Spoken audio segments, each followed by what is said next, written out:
दैनिक संवादपत्र दिनचर्या और लाइव पक्षर आज कार्यक्रम चर्चा आम पक्षर आपण को स्वागत। आज विषयटी कि आम रखा जे राखी पूर्णमी जो द्वंद्व वर्तमान आसी जे 27 तारिख दिन आम राखी पूर्णमी पालन करवा ना 28 तारिख दिन आम राखी पूर्णमी पालन करवा तारी उपरे आम आलोचना करवा।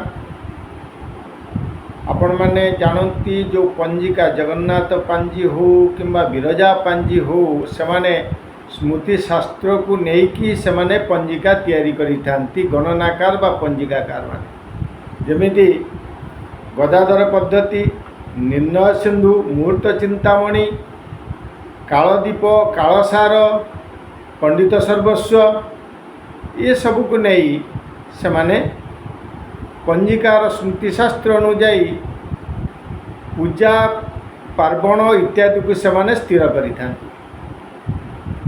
बर्तमान प्रश्न उठी जे रक्षाबंधन बा बलदेवंकर जन्म गम्हा पर्व केउ दिन पालन करा जिवो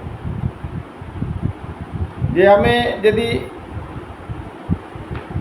चिंता करिबा यदि विचार करिबा ताले आमे यार पाठ होउची श्रावणी पूर्णिमा जत्र मध्याह्न व्यापिनी यदि उत्थानम बलदेवस्य नंदा विद्यातु वर्जयेत्।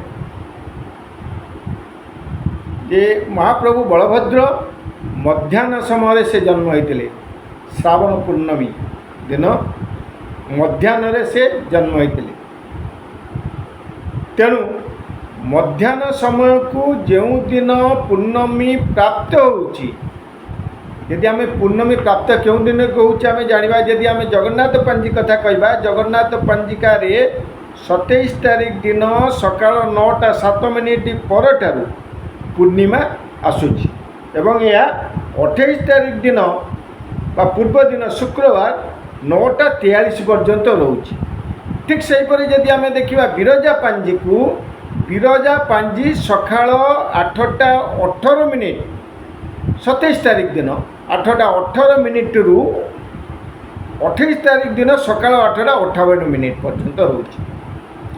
तमाने आपातत आम अनुभव करें जे मध्याह्न व्यापिनी हूँ 27 तारिख दिन से दिन बलदेवंकर जन्म गम्हा पर्व एवं से दिन हूँ पशु वंदापना एवं जो आमर ग्रामांचल सब बलद मानक गोमाता पशु मानक पूजन करा जाए ताको सब फूल चंदन दी पूजा करा जाए से दिन मध्य करा जिवो।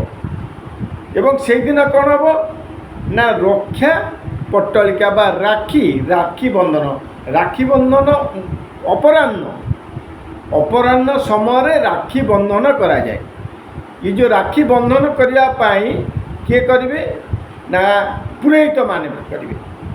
पुरोहित माने यजमानंकर तार हित पाई तार सबु स्तर से किभली भाव उन्नति से करि पारिबो तार उत्तरोत्तर कामना करी से रक्षाबंधन करेंगे जोटा कि जनबद्धो बलिराजा दानवेन्द्र महासुर तेनोत्तांगपि बदनामी रक्षमांचलमाचल यही श्लोकटी से हाथ में पड़ी हाथ में से रक्षाबंधन करेंगे।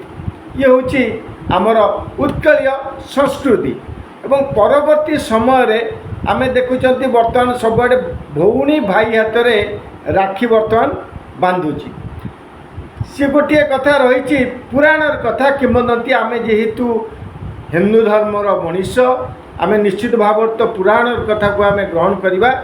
असुर मान को बद्ध करने श्रीकृष्ण बलराम जिते बाहरी से माँ सुभद्रिका देवी से दुई भाई हाथ में प्रभु बलभद्र एवं स्वयं प्रभु जगन्नाथ महाप्रभु को हाथ में से रक्षा बंधन करते बोली यह अच्छी से बोली श्रीकृष्णकर जो हाथ कटि जाता से समय रक्त झरुता बेले द्रौपदी ताकर शाढ़ी को चिरी हाथ में बांधी एवं तार जो प्रत्युत्तर जो द्रौपदी जो विपद पड़ते ଯେତେବେଳେ ବସ୍ତ୍ରହରଣ କରୁଥିଲେ ଦୁଶାସନ, ସେହି ସମୟରେ ସେ ଭଗବାନଙ୍କୁ ଯେତେବେଳେ ସ୍ମରଣ କରିଥିଲେ, ସେତେବେଳେ ସ୍ୱୟଂ ଶ୍ରୀକୃଷ୍ଣ ଯାହା ଭଗବାନ ସେ କ'ଣ କରିଥିଲେ, ବସ୍ତ୍ର ପ୍ରଦାନ କରିଥିଲେ, ଯାହାକି ଦୁଶାସନ ତାଙ୍କ ବସ୍ତ୍ରହରଣ କରିପାରିନଥିଲେ। ଏହାକୁ ମଧ୍ୟ ଏକ ଆଖ୍ୟା ଦିଆଯାଇପାରେ। ଏଠାରେ କଥା ପଡ଼ିଛି ଯେ ଏହାକୁ ଆୟୁଧ କରି ଭଉଣୀମାନେ ଭାଇଙ୍କ ହାତରେ ରକ୍ଷାବନ୍ଧନ କରିଥାନ୍ତି, ଯେ ଭଉଣୀର ସୁରକ୍ଷା ପାଇଁ। ଏହା 35 ବର୍ଷ ତଳେ ଓଡ଼ିଶା ଉତ୍କଳରେ ପ୍ରାୟ ଏତେ ପ୍ରଚଳିତ ନଥିଲା। ଏହା ଅନ୍ୟ ରାଜ୍ୟ, ଭାରତର ଅନ୍ୟ ରାଜ୍ୟମାନଙ୍କରେ ଏହା ପ୍ରଚଳିତ ଥିଲା ଏବଂ ଏହା ଆସ୍ତେ ଆସ୍ତେ ଆସ୍ତେ ଆସ୍ତେ ଓଡ଼ିଶାକୁ ବ୍ୟାପିଥିଲା। ଏଇ ଯେଉଁ ପରମ୍ପରାଟି, ଏହି ପରମ୍ପରାଟି କେବଳ 35 ବର୍ଷ ଧରି ଓଡ଼ିଶାରେ ଚାଲି ଆସିଛି। ଅନ୍ୟ କୌଣସି କୌଣସି ଶାସ୍ତ୍ରୀୟ ମତ ନାହିଁ। ଯାହା ଆମେ ପୌରାଣିକ ତଥ୍ୟ, ପୌରାଣିକ କିମ୍ବଦନ୍ତୀ, ଆମେ ଯେହେତୁ ହିନ୍ଦୁ ଧର୍ମରେ ଜନ୍ମ ନେଇଛନ୍ତି ସେଥିପାଇଁ ଆମେ ଏହାକୁ ଗ୍ରହଣ କରୁଛନ୍ତି। ଇଏ ହେଲା ଗୋଟିଏ କଥା। ଆଉ ଗୋଟିଏ କଥା, ଆଉ କିଏ ସେ କରିବେ ନା, ଆଉ ଆପଣମାନେ ଦେଖିଥିବେ ବିଭିନ୍ନ ବିଦ୍ୟାଳୟମାନଙ୍କରେ, ଶିଶୁ ମନ୍ଦିରମାନଙ୍କରେ, ଅନ୍ୟାନ୍ୟ ସ୍ଥାନମାନଙ୍କରେ ଦେଖିବେ ସମସ୍ତେ ସମସ୍ତଙ୍କ ହାତରେ ରକ୍ଷାବନ୍ଧନ କରୁଛନ୍ତି। ସେଠି କେଉଁ ଆଧାରରେ କରୁଛନ୍ତି ନା, ସେଠି ଅଛନ୍ତି ଭାରତ ବର୍ଷରେ ଆମେ ସମସ୍ତେ ଭାଇ ଭଉଣୀ, ସମସ୍ତେ ଆମେ ଏକ, ଆମେ ପରସ୍ପରକୁ ଆମେ ସୁରକ୍ଷା ପାଇଁ, ଆମ ପାଖରେ ଆମେ ସମସ୍ତେ ରହିବା ପାଇଁ ରକ୍ଷାବନ୍ଧନ କରୁଛନ୍ତି। ଇଏ ଗୋଟିଏ ବର୍ତ୍ତମାନ ଗୋଟେ କିମ୍ବଦନ୍ତୀ ରହିଛି। ମୁଁ ସେ ପ୍ରସଙ୍ଗକୁ ଯାଉନାହିଁ। ମୁଁ ବର୍ତ୍ତମାନ କହୁଛି ଏହା କେଉଁଦିନ ପାଳନ କରାଯିବ। ଯଦି ଆମେ ଶ୍ରାବଣର ପୂର୍ଣ୍ଣିମା, ଯଦି ଶାସ୍ତ୍ରୀୟ କଥା କହିବା, ଗଦାଧର ପଦ୍ଧତି ହେଉ ବା ନିମ୍ନ ସୁଧୁ, ପଞ୍ଜିକାକାର ମାନେ ବିଶେଷତଃ ଗଦାଧର ପଦ୍ଧତିକୁ ବିଶେଷ ଭାବରେ ସେ ଗ୍ରହଣ କରୁଛନ୍ତି। ଗଦାଧର ପଦ୍ଧତିରେ ମଧ୍ୟ ଲେଖା ଅଛି, ଯେଉଁଦିନ ଅପରାହ୍ନ ସମୟରେ ଆମେ ରକ୍ଷାବନ୍ଧନ କରିବା ବିଧେୟ। ତେଣୁ ବାସ୍ତବରେ 27 ତାରିଖ ଗୁରୁବାର ଦିନ ଆମେ ନିଶ୍ଚିତ ଭାବରେ ରକ୍ଷାବନ୍ଧନ ସାରା ଉତ୍କଳରେ କରିବାର ଆବଶ୍ୟକତା ଅଛି। ଯେଉଁ କଥା ହିଁ ପ୍ରାୟ ପଞ୍ଜିକାକାରମାନେ ଲେଖିଛନ୍ତି, କିଛି ପଞ୍ଜିକାକାରମାନେ ମଧ୍ୟ 28 ତାରିଖ ମଧ୍ୟ ତାଙ୍କର ମତ ଦେଇଛନ୍ତି।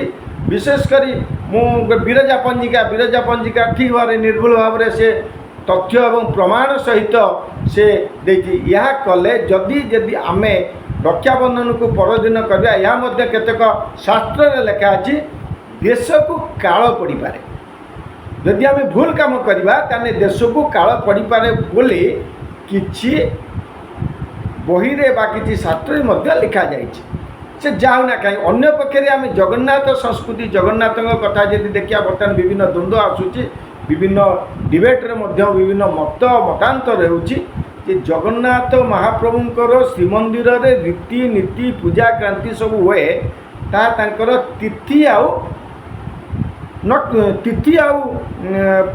ତାଙ୍କର ହେଉଛି ତିଥିରେ କରାଯାଏ। ତିଥି ଯେଉଁଦିନ ଯେଉଁ ତିଥି ଅଛି ଏବଂ ସୂର୍ଯ୍ୟୋଦୟକୁ ନେଇକି ସେଇଟା କରାଯାଏ।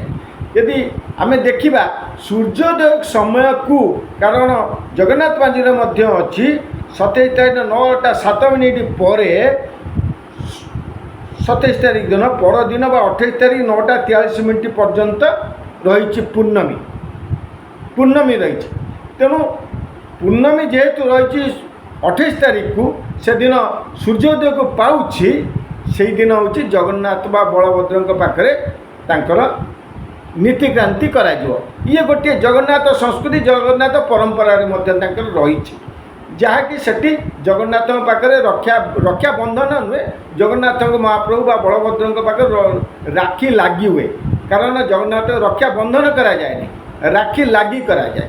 ତେଣୁ ସେଦିନ ହେଉଛି ଶ୍ରୀମନ୍ଦିରର ରୀତିନୀତି ଅନୁସାରେ ହେବ। କିନ୍ତୁ ମାନବ ପାଇଁ ବା ମଣିଷ ସମାଜ ପାଇଁ ପୂର୍ବ ଦିନ ଅର୍ଥାତ୍ 27 ତାରିଖ ଦିନଟା ଅପରାହ୍ନରେ ରକ୍ଷାବନ୍ଧନ କରିବା ବିଧେୟ। ଆଉ ଗୋଟିଏ ବର୍ତ୍ତମାନ ବେଶୀ କ୍ରିଟିକାଲ ବର୍ତ୍ତମାନ କରିଛି ଯେ ଭଦ୍ରା ଯୋଗ। ଗୋଟିଏ ଭଦ୍ରା ଯୋଗର ବିଭିନ୍ନ ପାଠ ରହିଛି, ଯେଉଁଟାକି ସ୍ୱର୍ଗ, ମର୍ତ୍ତ୍ୟ, ପାତାଳ, କେଉଁ ସମୟରେ କ'ଣ ରହିଲେ ସ୍ୱର୍ଗରେ ଫଳ ଦିଅନ୍ତି, ତାପରେ ମର୍ତ୍ତ୍ୟରେ ଫଳ ଦିଅନ୍ତି, ପାତାଳରେ ଫଳ ଦିଅନ୍ତି। ତା ମଧ୍ୟ କୌଣସି ପାଞ୍ଜିରେ ମଧ୍ୟ ତାକୁ ଉଲ୍ଲେଖ କରାଯାଏ ନାହିଁ। ସିଏ ଏକ ଅଲଗା ପ୍ରକାର ମାନେ ବ୍ୟବସ୍ଥା ବା ତାକୁ ଯଦି ଆମେ ଗ୍ରହଣ କରିବା ତାହେଲେ ଆମେ କୌଣସି କାର୍ଯ୍ୟ କରିପାରିବା ବି ନାହିଁ। ବିଷ୍ଟିକରଣ ଯୋଗ ରହିଲେ ଯେମିତି ଆମର ଭଦ୍ରା ଯୋଗ ରହିବ, ସେଠି ରୁହେ, ଭଦ୍ରା ଯୋଗ ରହେ। ସେଇଭଳି ରହିଛି, କିନ୍ତୁ ତାହା ସେ କେଉଁ ସମୟରେ ହେଇଛି ଏବଂ ସେ କେଉଁଠିକି ଯିବ ତାପରେ ବର୍ତ୍ତମାନ ତର୍ଜମା କରିବାର ଆବଶ୍ୟକତା ଅଛି। ଏ ତର୍ଜମା ଏ ସମୟ ପାଇଁ ଏ ଶାସ୍ତ୍ର ଅନୁଯାୟୀ ମୁଁ ଭାବୁଛି ବୋଧେ ଠିକ୍ ହେବ ନାହିଁ। ତେଣୁ ଆମର ବଳଭଦ୍ରଙ୍କର ଯେଉଁ ଜନ୍ମର ସମୟ ସେତେ ଲେଖା ହେଇଛି, ବଳଦେବସ୍ୟ ନନ୍ଦା ବିଦ୍ୟା ତୁ ବର୍ଜୟ, ଯେଉଁଦିନ ପ୍ରତିପଦ ପୂର୍ଣ୍ଣିମା ଯୁକ୍ତ ପ୍ରତିପଦ, ପୂର୍ଣ୍ଣିମା ଯୁକ୍ତ ପ୍ରତିପଦ ହେଉଛି 28 ତାରିଖ, ସେଦିନ ବଳଭଦ୍ରଙ୍କର ପୂଜା ହେବା କଥା ନୁହେଁ ଶାସ୍ତ୍ରୀୟ ମତ ଅନୁଯାୟୀ। କିନ୍ତୁ ଯେହେତୁ ଶ୍ରୀମନ୍ଦିରର ପରମ୍ପରା, କାରଣ ଗୋଟିଏ ଶାସ୍ତ୍ର ମତ ବର୍ତ୍ତମାନ ଆଉ ଗୋଟିଏ ରୀତି ନୀତି କାନ୍ତି ଏବଂ ମାନେ ମନ୍ଦିରର ତାର ପରମ୍ପରା, ଏହାକୁ ବର୍ତ୍ତମାନ ଆୟୁଧ କରାହେଉଛି। ତେଣୁ ଆମେ ଗୋଟିଏ କଥାରେ ଉପନୀତ ହେଲେ ଶାସ୍ତ୍ରୀୟ ମତ ଅନୁଯାୟୀ, ଯଦି ଧର୍ମ ଏବଂ ଶାସ୍ତ୍ରୀୟ ମତ ଅନୁଯାୟୀ ଯଦି ଆମେ ଗ୍ରହଣ କରିବା, ତାହେଲେ ଆମେ 27 ତାରିଖ ଗୁରୁବାର ଦିନଟିକୁ ଆମେ ରକ୍ଷାବନ୍ଧନ ଭାବରେ ଆମେ ଗ୍ରହଣ କରିବା। ଏବଂ ଯଦି ଶ୍ରୀମନ୍ଦିରର ପରମ୍ପରାକୁ ଯଦି ଆମେ ନେବା ତାହେଲେ 28 ତାରିଖ। ତେଣୁ 28 ତାରିଖ ଯଦି ବି କିଏ ବାନ୍ଧନ୍ତି ସେ ତ ପୂର୍ଣ୍ଣମୀ ତିଥିରେ ବାନ୍ଧିବେ ନା, ଆଉ ତ ପୂର୍ଣ୍ଣମୀ ପରେ ତ ବାନ୍ଧିବେନି। ବିରଜା ପଞ୍ଜିକା ଅନୁସାରେ 28 ତାରିଖ ଦିନ ସକାଳ 8:58 ଏବଂ ଜଗନ୍ନାଥ ପାଞ୍ଜି ଅନୁସାରେ 9:43, ତାରି ମଧ୍ୟରେ ରକ୍ଷା କିଏ ବାନ୍ଧି ପାରନ୍ତି, କିନ୍ତୁ ତାହା ଆଦୌ ଠିକ୍ ନୁହେଁ। ପୂର୍ବ ଦିନ ବାନ୍ଧିବାଟା ନିହାତି ଆବଶ୍ୟକ। ତେଣୁ ଆଶା କରୁଛି ନିଶ୍ଚିତ ଭାବରେ ଯେତିକି ଶାସ୍ତ୍ରୀୟ ମତ ଅଛି ଏ ଶାସ୍ତ୍ରୀୟ ମତକୁ ଆୟୁଧ କରି ଆପଣମାନଙ୍କ ପାଖରେ ଉପସ୍ଥାପନ କରୁଛୁ, ନିଶ୍ଚିତ ଆପଣମାନେ ବିଚାର କରିବେ। ରହୁଛି, ନମସ୍କାର।